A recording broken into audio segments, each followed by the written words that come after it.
This week speaking is Dean Alan Hill. Dean Hill has been the Dean of Professional Development at Wabash since July 1st of 2015. He's been married for 30 years to his wife, Jeanette, who is the Senior Vice President and General Counsel for Citizens Energy Group. Here with his talk titled, Life as a Connector, A Path to Opportunities That I Never Imagined, Dean Hill.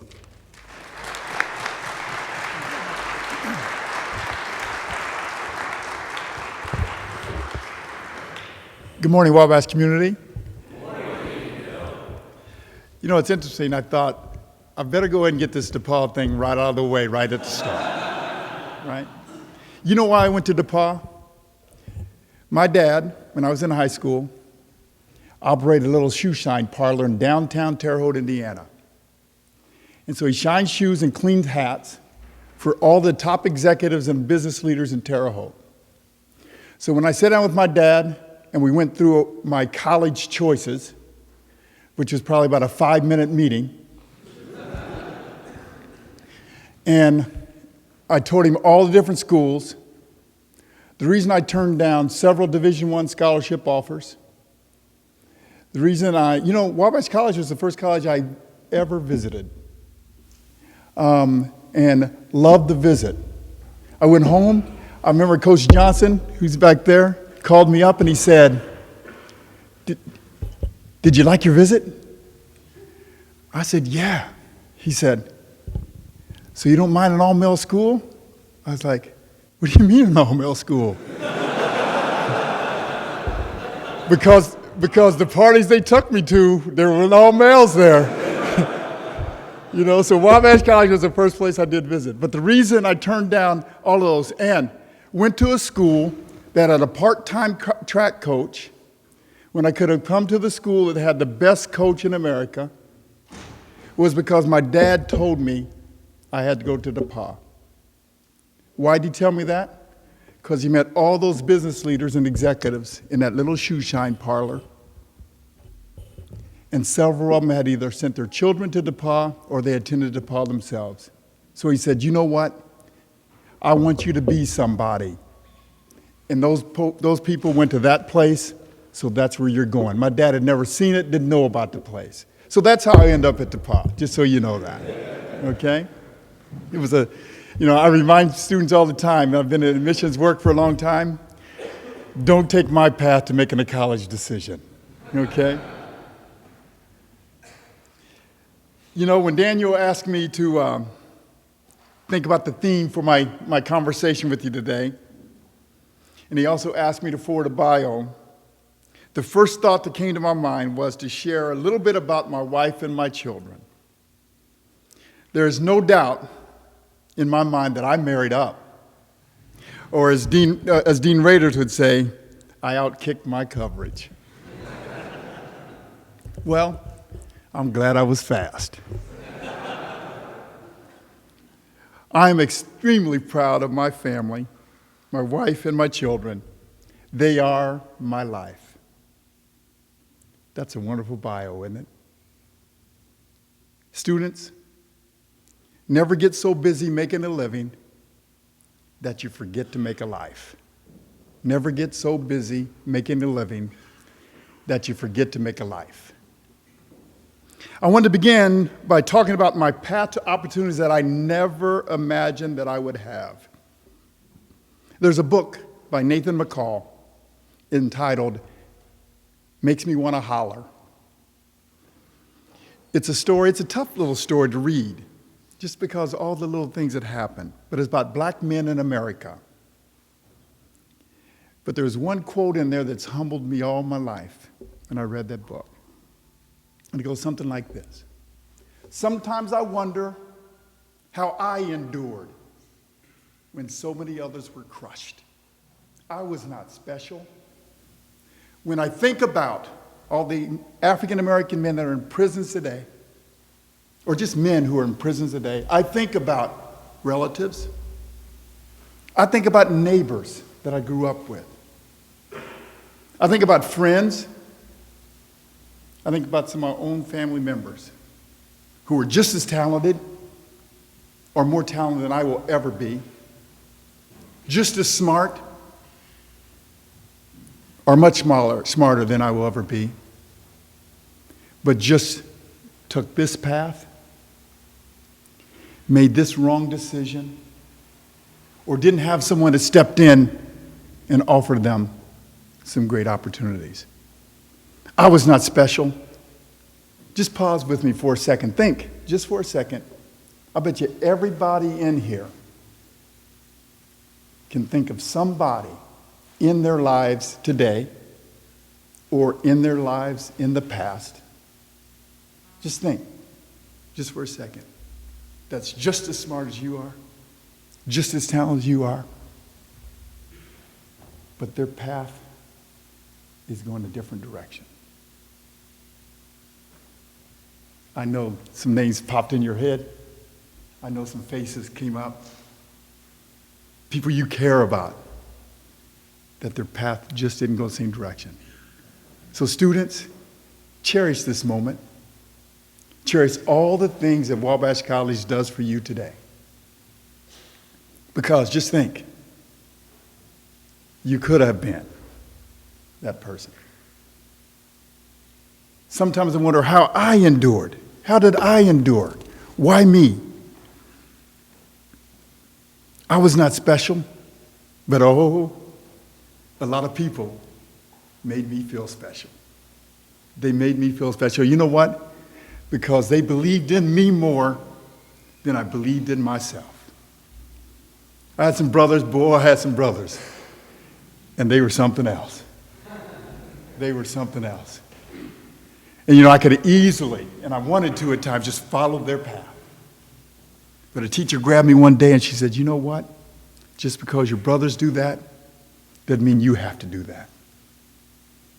You know, when I think about those names that pop in my head, of some of those folks, I think about how the reason I made it because someone cared about me. That first teacher, Mrs. Seacrest, said, you know what? You can be a good student. She was the first teacher, and I was in 7th grade, who told me, you can be a really good student. Think about it. There was a teacher in your life that made a difference for you.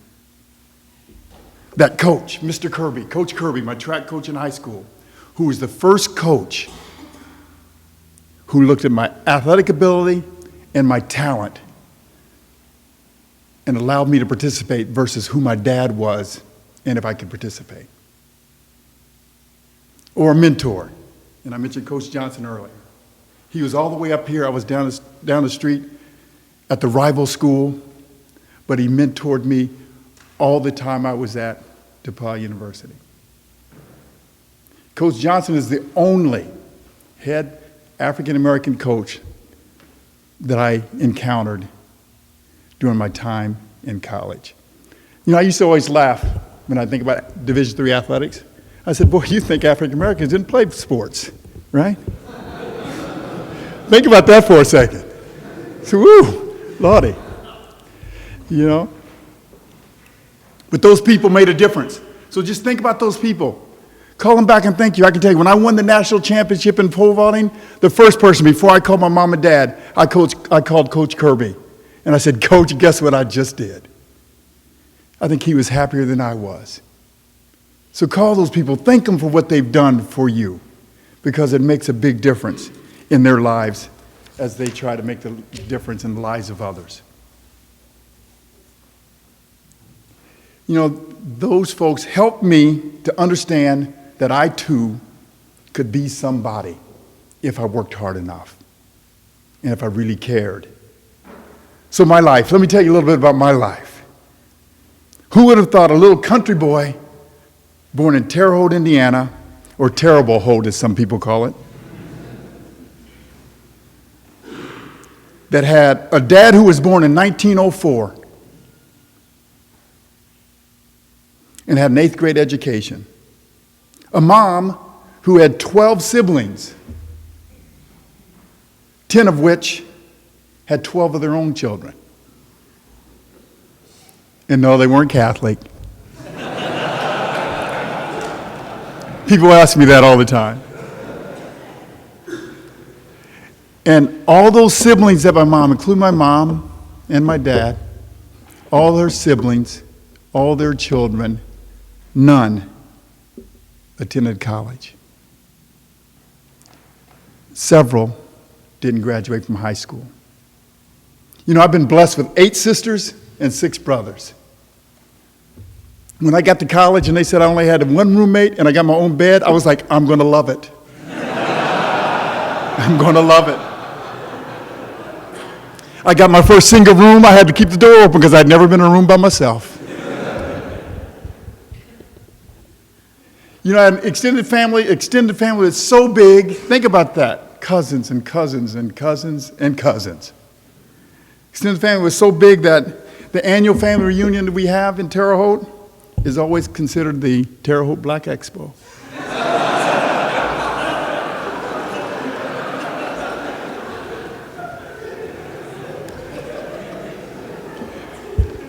A boy growing up in a blue-collar, hard-working family, mainly around people racially different than he was, thinking at times that he was poor. You know, there were times, my siblings and I, we laugh all the time now because we think back at a time when my mom we thought she was going to give one of us away. Because we would remember when every time a bill collector would come by the house, they didn't call back then, they just came to your door. And he'd push her to say, hey, well, Miss Hill, you got to give me something. And she goes, well, all I got is kids, which one you want? So, you know, I forgot to tell Roland that I became a young entrepreneur quick. Because I went out, and I kept hearing them say that to those bill collectors. I went out and I got my first job. I became the morning and the evening paper boy and delivered the papers before I went to school and delivered the papers after I got out of school from the time I was 8 years old to the time I was 14 years old. And because I knew I had to earn my keep, you know, but my mom never gave any of us away. She kept us, and we're glad of that. You know, when I think about that, being a paper boy for that long, it connected me to people. It connected me to people. I learned how to communicate to people. I learned how to cultivate people. I knew I had to work with the issues that came up in terms of I didn't put the paper on their porch, it landed on the step. Things like that. I learned how I had to collect money. I learned all those little things about being a little businessman. Sort of like being a college administrator, isn't it? You know, I had to tell them when they were going to increase, right? I had to tell them when I was going to go on vacation, you know, and it was early training for me. I learned how to interact with people, and all of those people in some ways touched my life. I'll never forget the little ladies who were, you know, their husband had passed away long before. You know, I'd go by, and they'd make me a pie. I'd go by, and they'd want me to come and sit down and talk with them. That was because sometimes I was the only person who went to their house and interacted with them. So I've learned how to work with people as a young boy and doing that. I never forget, and I tell you as well, never forget from which you come. I'll always know from which I come. You know, my athletic ability opened the door for my educational opportunities, but academics truly changed my life's direction. I never told Scott Crawford this, but I believe that I had the best career services week ever. And if you can top this, then you're a good one. All in the same week, I get an offer for a job at my high school as a teacher and a coach. The next day, I get a letter from IBM who wants to hire me as a marketing representative. And the next day, I get an offer to play for my childhood team, the Dallas Cowboys. Now that's a great week, isn't it? You know, offer from IBM, I didn't major in business. Play for the Dallas Cowboys. I only played 4 games of high school football. When I went to DePaul my freshman year, I was in the all-star team for the intramural team. But you know, the good Lord blessed me with some talent and some abilities and some folks. You know, if the coach hadn't just reached out and said, hey, have you thought about doing this? I would have never participated. quite honestly, I like football, but I never really loved it. I was a track guy who sort of played football. But when you got 8 sisters and 6 brothers who were all pretty talented, I learned how to run real fast. And say tackle, well, that was a daily thing in our house. But, it's so good to sort of have those opportunities. And so how do you make decisions about something like that? Since many of you are student athletes, I thought I'd briefly say, a lot of people remember me mainly for being an athlete, but in high school, I was president of our show choir. I played the cello in the orchestra. I was Uncle Max in The Sound of Music. I was passionate about the fine arts.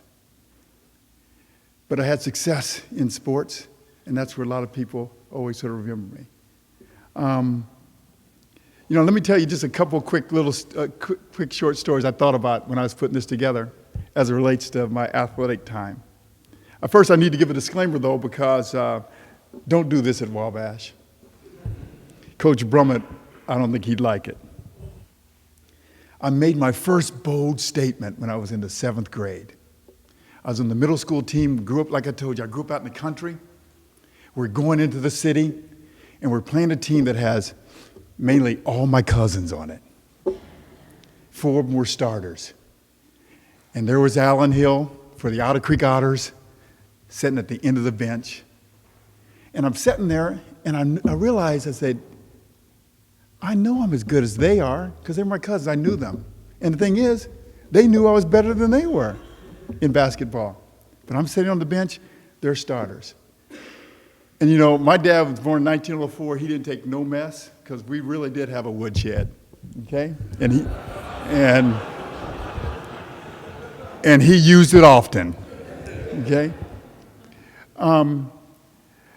So I sort of towed the line most of the time, but I made my first bold statement. I realized that day the game got started. About a minute into the game, I realized I'm playing today.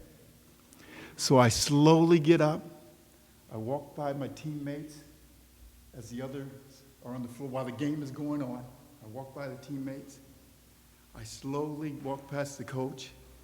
And you know what happened? Just as I get to the scorer's table, the ball went out of bounds, and they checked me out. I checked myself into the basketball game. And I got out there, and I realized, again, real quick, it was like, I know I'm better than them, so I thought, I'm not just going to play, I'm going to score, right? It was a great half of basketball. I'd tell you it was a great game of basketball, but I think at halftime, the coach, who was shocked when I walked past him, he realized that, I'm in charge here. How'd that happen, So you know what? I moved up, though, because I never sat at that end of the bench ever again. I had a seat right next to the coach the rest of the season, right? He never allowed me to sit at the end of the bench, so I did move up, right? You have to have goals in life, right? So I moved up. But I still talk to, it's about connections. I still talk to Jeff Walker, who was my best friend at the time because he sat next to me at the end of the bench. We're still friends. We're still friends today. So I made that bold statement. That's where my athletics are. I sort of challenged myself.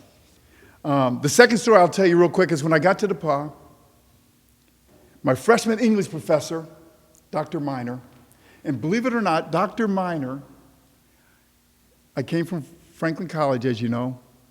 The new president of Franklin College is Dr. Tom Miner.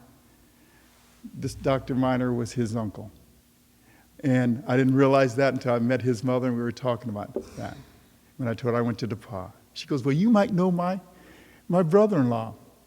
It was Dr. Miner. Well, Dr. Miner was my freshman English professor. He calls me in his office on the first day of classes. And he says, as he sort of peers over his glasses, so you are Mr. Hill. I have been told by a few coaches that you are a special little athlete. Well, son, if you don't shine in class, you will not shine on the field. So I expect you will give me 100% in class. Good day, sir. Dr. Miner set a tone of expectation that I had never had from a faculty member. That was my first day, my first class. And he set that tone of expectation and told me, whew, I better pick it up real fast.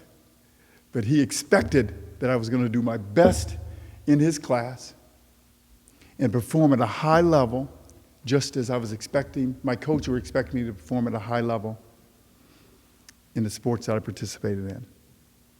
So I learned real quick to reach for the stars, and I really did do that. And I say to the students today, don't just half do it. Can you imagine?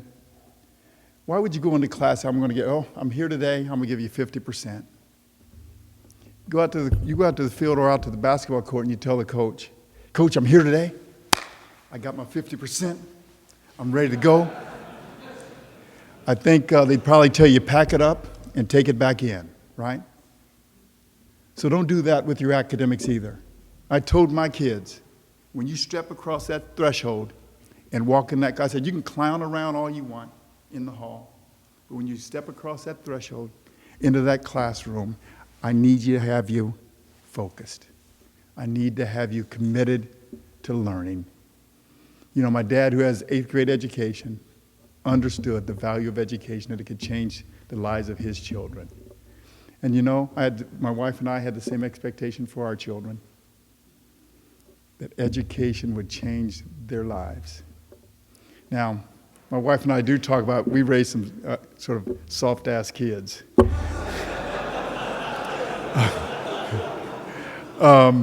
You know, a lot of privilege. And the good Lord allowed us that opportunity to do that. But we also remind them that, you know, this isn't a gentle world, and that they have to be prepared to make a difference in this world. It's not just about them. It's about the great opportunities they have to help and do things for others. Remember those offers I said I had? Well, I had the pleasure to do all of them, believe it or not.